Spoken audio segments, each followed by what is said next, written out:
서울 하늘 위 거대한 전광판이 반짝였다. 자유로운 하늘, 열린 국경, 리짜이밍 정부, 무비자 입국 전면 시행. 박수 소리가 울려 퍼졌다.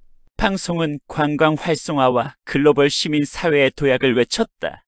하지만 거리의 사람들은 그 구호가 점점 낯설고 무겁게 느껴졌다.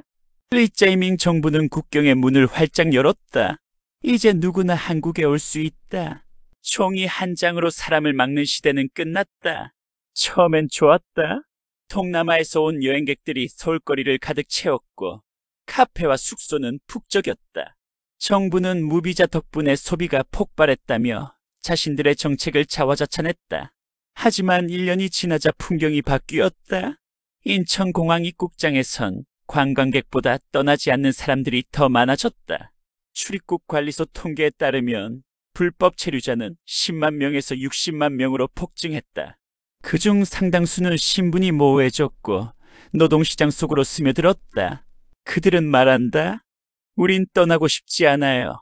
한국은 리짜이밍 대통령이 열린 사회라 했잖아요. 서울 외곽, 산업단지, 근처에 허름한 숙소. 하루 14시간 일하고도 최저임금의 절반을 받는 이주 노동자들이 몰려 살았다. 그들 중 일부는 무비자 관광객이었다. 처음엔 여행자였지만 일자리를 찾아 불법 체류자가 되었다. 일을 안 하면 먹을 게 없어요. 그래도 한국이 안전하다고 해서 왔는데 문제는 그들을 고용한 업주들도 리짜이밍 정부의 방관을 알고 있었다는 것이다. 노동청은 단속을 멈췄고 경찰은 신분 확인을 피했다. 왜냐하면 인권 침해로 비판받을까 두려웠기 때문이다. 결국 제도는 살아있으나 작동하지 않았다. 비자 제도는 여전히 존재했지만 아무도 그걸 신경 쓰지 않았다. 예전엔 비자는 신뢰의 징표였다. 이 사람은 입국 목적이 명확하고 머무를 이유가 정당하다. 하지만 무비자가 일상화되자 그 경계는 완전히 무너졌다. 관광객, 유학생, 근로자, 그리고 범죄자까지 모두 같은 입구로 들어왔다. 심지어 범죄 조직들도 관광객 신분으로 입국했다. 누가 진짜 관광객인지 구별이 안 된다. 이 말이 출입국 직원들의 일상 대화가 되었다. 비자 제도가 존재하지만 아무도 그것을 필요로 하지 않았다. 비자를 발급받은 사람만 바보가 된 사회였다. 국회에서 야당 의원이 물었다. 무비자 입국으로 불법 체류가 급증하고 범죄율이 높아졌습니다. 대책은 있습니까? 리짜이밍은 웃었다. 우린 인권을 선택했습니다. 국경은 마음으로 지키는 겁니다. 그 말 한마디에 모든 토론이 멈췄다. 비판하는 자는 폐쇄주의자, 혐오주의자로 몰렸다. 그러나 현실은 냉정했다. 서울 외곽의 공단에서 일어난 불법 고용, 범죄 조직의 인신매매, 심지어 외국인 명의의 대포통장 범죄까지 모두 무비자 입국자들 사이에서 시작되었다. 경찰 내부 보고서에는 이런 문장이 있었다. 신분이 불분명한 사람들을 단속하려면 외교 마찰이 불가피하다. 정부는 조용히 넘어가라고 한다. 강남의 한 원룸 건물, 보증금 500 없는 월세방에 7명이 함께 살았다. 그들은 서로의 이름도 모른 채 각자 나라로 돌아갈 날짜도 몰랐다. 도시의 그림자처럼 살았다.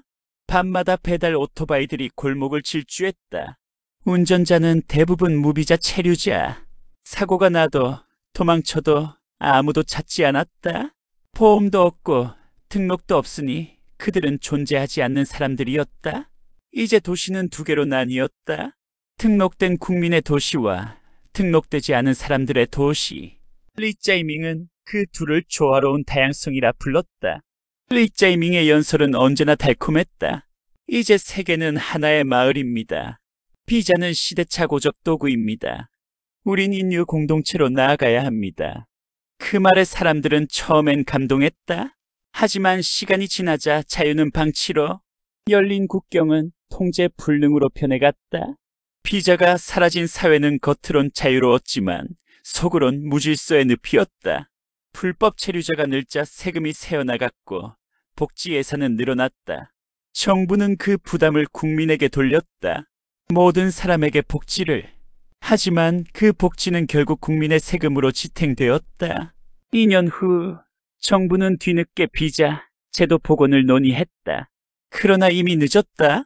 수십만 명의 체류자 신원이 확인되지 않았고 일부는 다른 신분으로 바뀌었다. 그들은 이미 한국 사회의 일부가 되어 있었다. 국가가 제도를 다시 세우려 하자 리짜이밍 지지자들이 거리로 나왔다. 이건 자유의 후퇴다. 우린 이 땅에서 함께 살아간다. 결국 정부는 또다시 물러섰다. 비자 제도는 서류상으로만 존재했고 현실은 무비자 사회였다. 정치평론가들은 말한다. 리짜이밍이 진짜 원하는 건 열린 사회가 아니라 통제 가능한 사회다. 비자가 사라진 사회에서는 국민조차 국경의 의미를 잊는다.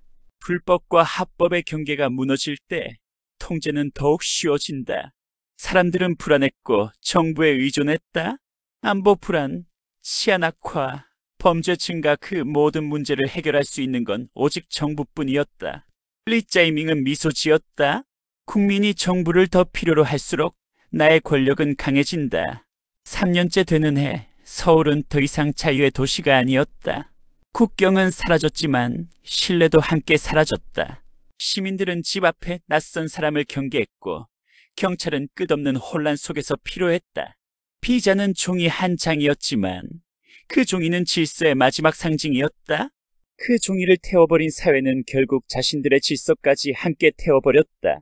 그리고 리짜이밍은 다시 연설했다. 우린 여전히 열린 사회입니다. 두려워하지 마세요. 국경이 사라져도 나라는 존재합니다. 하지만 그때 시민들은 속삭였다.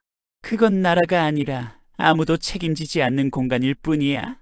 리짜이밍의 무비자 정책은 인권과 자유를 내세웠지만 결국 비자 제도의 본질적 의미 국가의 신뢰, 안전, 책임의 경계를 무너뜨렸다. 무비자 사회는 결국 모두의 땅이면서 아무의 나라가 아닌 공간이 되어버렸다.